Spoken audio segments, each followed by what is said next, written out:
Black magic basically پہلے اگر ہم اس کو دیکھا جائے تو قبالہ جادو تھا. یس. ٹھیک ہو گیا.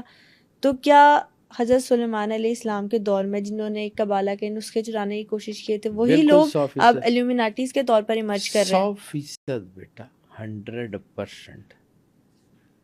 حضرت سلیمان علیہ السلام نے جو کام کیا نا، اچھا کبھی سمجھیے گا، اللہ کا کوئی کام بغیر کسی وجہ کے مقصد کے ہوتا ہی نہیں ہے. بے شک اس میں تو ٹھیک کوئی ہے، شک نہیں. اس میں کوئی شک نہیں ہے. حضرت سلیمان علیہ السلام کو اتنی بڑی جنات کی حکومت دینے کی ضرورت کیوں پیش آئی؟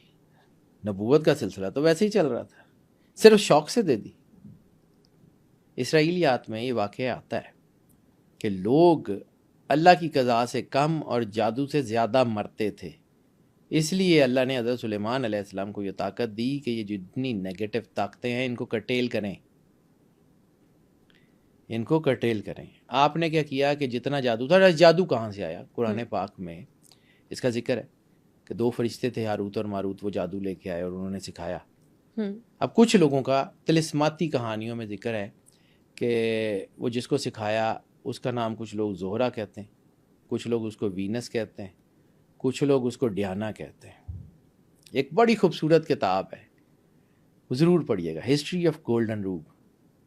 I will definitely. ٹھیک ہے، ہسٹری آف گولڈن روگ جو ہے نا، وہ جادو کی اس سے اچھی تاریخ کوئی لکھ ہی نہیں سکا. کہاں سے آیا، کیسے ہوا، اس کی قسمیں کیا ہیں، کیسے کام کرتا ہے، کمال کی کتاب ہے. اس کا ترجمہ شاید نگار شات والوں نے کیا ہے شاخ زریں کے نام سے. اسی کا ایک خلاصہ میرا خیال شاید ایک ہاشمی صاحب ہیں کوئی، انہوں نے اس کو لکھا ہے جادو اور مذہب کے نام سے. لیکن ان دونوں بڑی کتابوں کے پیچھے ایک ہی کتاب ہے، history of golden rogues. Golden rogues Diana's lake. کہتے ہیں کہ ڈیاناز لیک جو ہے اس کے ارد گرد کی جھاڑیوں میں اتنی تاثیر ہے کہ آپ وہاں سے گزرنے شروع کر دیں، جھیل تک پہنچ کے واپس آ جائیں، آپ میجیشین ہوں گے.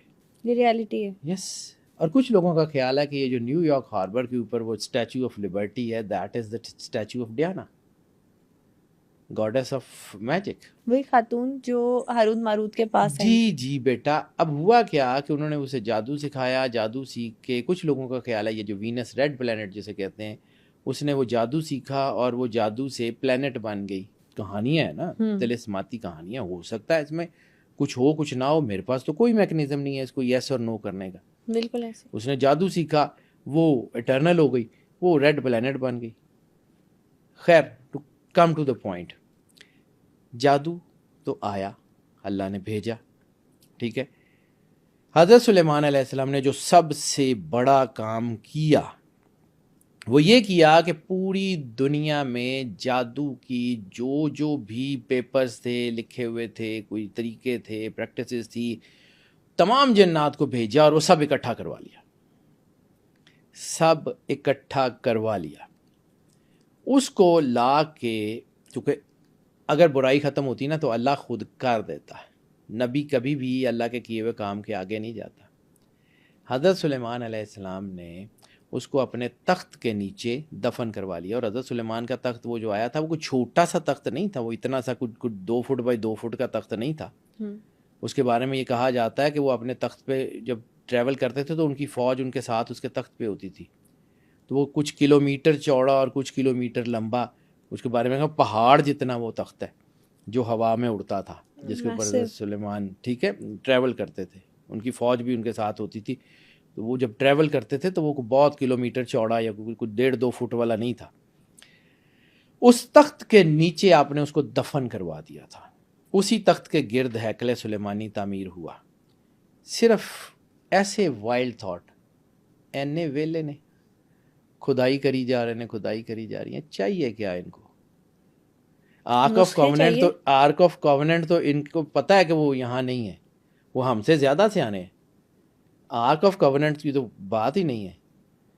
یہ اسی نیشنل ٹریئر کو ڈھونڈ رہے ہیں جس کو حضرت سلیمان نے دفن کروایا ہوا ہے جادو کے نسخے.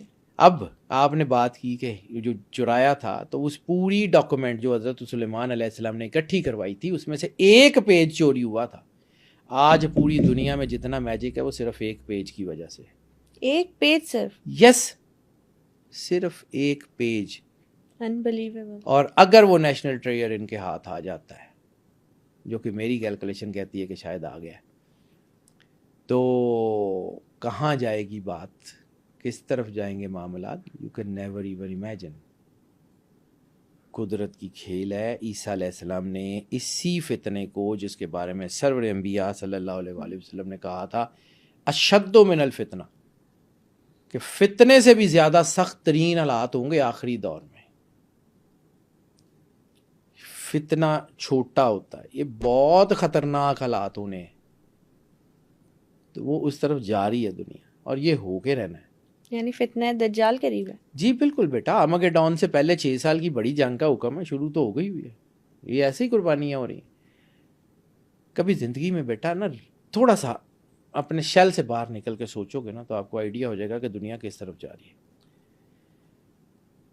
کئی لاکھ کا ہوتا ہے پیڈگریڈ کتا, کئی لاکھ کا, ٹھیک ہے, اس کی قربانی نہیں لگتی.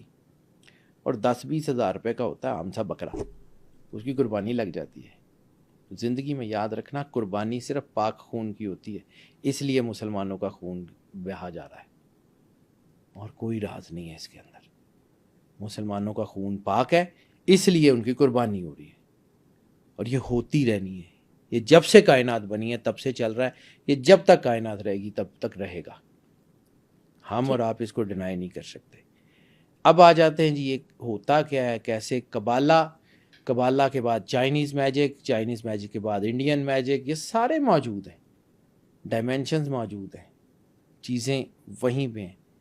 ہوتا کیا ہے, میں صرف زیادہ لمبی بات نہیں کرتا. جب آپ نے کسی چیز کا علاج کرنا ہوتا ہے نا, تو تھوڑا سا آپ کو آئیڈیا تو ہونا چاہیے نا یہ ہوتا کیا ہے, تبھی آپ اس کا علاج کر سکیں. ایسی آڈینس کی گائیڈنس کے لیے بھی ضروری ہے. میرا بلیف ہے کہ اندھیرے کا علاج اندھیرا نہیں ہے.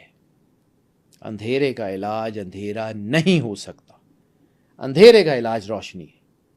واللہ نور السماوات والارض, زمین اور آسمان کا نور صرف ایک اللہ ہے, کچھ اور نہیں ہے. جب آپ اندھیرے سے اندھیرے کا علاج کرتے ہیں نا, تو سب سے پہلے میں نے پہلے بات کی کہ ایمان کا سر کٹ جاتا ہے, ختم, دیٹس اٹ. دوبارہ کہیں اللہ توفیق دے کلمہ پڑھنے کی تو پھر بات کی بات ہے, ویسے عموماً وہ شعور بھی نہیں دیتا.